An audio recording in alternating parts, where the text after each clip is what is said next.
Hey, Liam Ward here at LearnTheHarmonica.com. Now, are you at a point where you just don't know what to do next? Maybe you're stuck in a rut, your playing is plateaued, and you need some new inspiration. I have got a suggestion for you that might be something a little bit left field and something you haven't considered. I recommend, if you're able and if you want to, take on a student. Now, you don't have to be a great player to be a great teacher. All you have to do is offer something that the student doesn't yet have. And that just means you have to be one step ahead. And there are all sorts of benefits that you can get out of being a teacher, as well as, of course, the benefits you give to the student. Now, when I started out as a teacher, I'd really only been playing a few months. I was at university, and it happened to be that there was a guy down the hall from me who was also learning harmonica. And I was really only ever one step ahead of him, but I used to teach him, and I found that it's an incredibly rewarding thing and gives you a heck of a lot. And if you are at a point where you don't know what to do next, surprisingly and almost counterintuitively, starting to pass on your knowledge can do a lot to inspire you to keep going with the instrument. So how can teaching help you as a player? Well, the first thing it does is it can keep you in touch with the basic rudiments of the instrument, whether that's playing single notes, bending notes, scales, or any technique that you learn as you were a beginner. It can help you keep in touch with those and make sure that you are playing those well. You're fully aware of what the foundations of the instrument are, because we can lose track of that as we progress. The next thing it does is clarifies and distills what you know.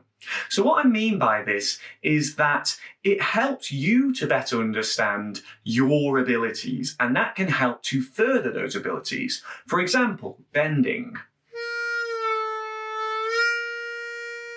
Since you first learned to bend, have you ever thought about how you do that, the mechanics of what you're doing? What's happening with your mouth? What's happening with your tongue? What are you doing with your lips? How are you changing the air pressure?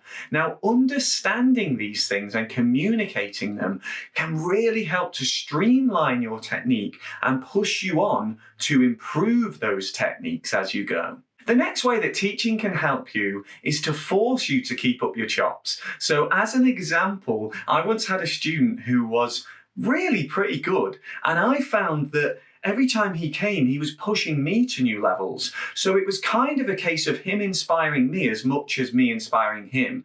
It did get to the point in the end where I had to say, I'm not sure I can teach you anymore, but I think he enjoyed the lessons up to the point that I could help him. And in that sense, it really stops you from having these big, long plateaus, these feelings of stagnating, because you've got someone there to keep you having to come back with new material to teach them. The next way it can help you is a very practical and maybe a little bit ugly way, but you could earn some money from this. And why not?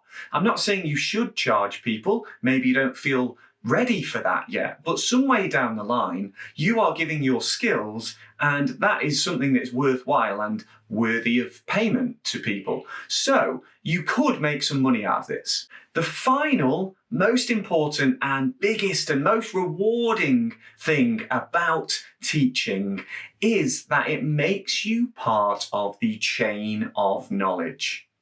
It makes you a link in the passing on of the skills on this little instrument. And I cannot stress enough how big and profound a feeling that is. To feel part of that educational chain is to feel part of something bigger than just yourself.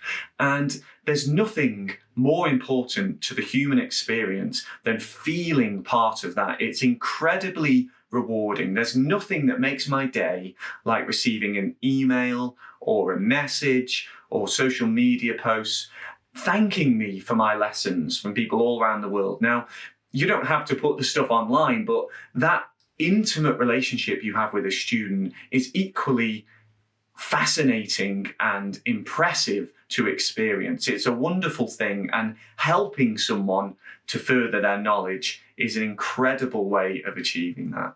We can all remember the great teachers we had, whether they were harmonica teachers, music teachers more broadly, or anyone in an educational environment, a teacher at school, whatever it was. We remember those experiences, so why not become part of someone else's memories? It's an amazing thing to do. And I really think if you're at the point where you just don't know what to do next, if you've come a certain distance, but you just feel that you're stuck at the minute, I think if you're able, and if you'd like to, if you think you might enjoy it, that taking on a student might be the thing for you. Let me know in the comments your experiences as a teacher and as a student. I'd love to hear them. They're always great stories to hear about, and I'll try and get involved in the chat when I can. I hope this has inspired you, and until I see you again, good luck with your practice. Cheers.